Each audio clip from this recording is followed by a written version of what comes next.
નમસ્કાર મિત્રો, આપ સૌનું સ્વાગત છે અમારા ગામના આ પવિત્ર અને ભવ્ય પ્રસંગમાં। આજે અમારા ગામમાં શરૂ થઈ રહી છે ભગવાન શ્રી કૃષ્ણની અપરંપાર મહિમા દર્શાવતી શ્રીમદ ભાગવત કથા। આ પવિત્ર કથાનું આયોજન 19 ફેબ્રુઆરીથી 25 ફેબ્રુઆરી સુધી કરવામાં આવ્યું છે। ગામના દરેક લોકો ભક્તિભાવ સાથે આ કાર્યક્રમની તૈયારીમાં જોડાયા છે। આ પવિત્ર પ્રસંગે આપ સૌ ભક્તજનોને હાર્દિક આમંત્રણ આપીએ છીએ।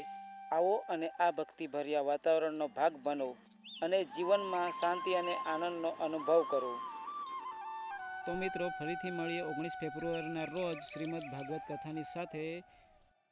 જય શ્રી કૃષ્ણ, રાધે રાધે।